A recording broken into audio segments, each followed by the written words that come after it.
UP में पुरानी pension वाले फैसले का सिर्फ इन लोगों को होगा फायदा। ऑप्स में आने के लिए जरूरी है ये काम।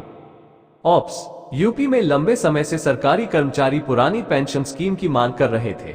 चुनाव में भी इसे विपक्षी दलों ने बड़ा मुद्दा बनाया था, जिसका असर भी चुनाव में देखने को मिला। Old pension scheme. Uttar Pradesh की योगी आदित्यनाथ सरकार ने पुरानी पेंशन स्कीम को लेकर बड़ा कदम उठाया है, जिसके तहत प्रदेश में 28 मार्च 2005 से पहले प्रकाशित विज्ञापन के आधार पर सरकारी नौकरी पाने वालों को पुरानी पेंशन स्कीम का विकल्प चुनने का अवसर मिल सकेगा।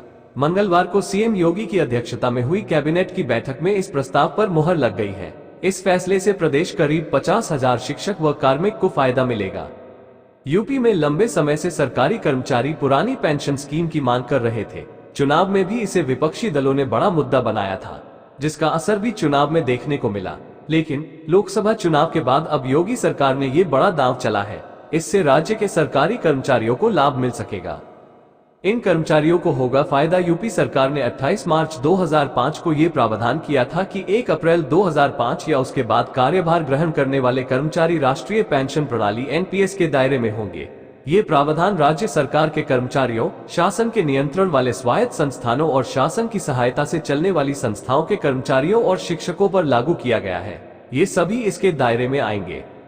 दरअसल ऐसे तमाम शिक्षक और सरकारी कर्मचारी हैं जिनकी नियुक्ति तो 1 अप्रैल 2005 के बाद हुई, लेकिन उनकी नौकरी के लिए विज्ञापन 28 मार्च 2005 से पहले निकला था।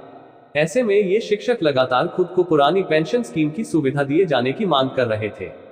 केंद्र सरकार ऐसे कर्मचारियों को पहले ही इसका लाभ दे चुकी है, लेकिन अब यूपी सरकार ने भी इस पर मुहर लगा दी है।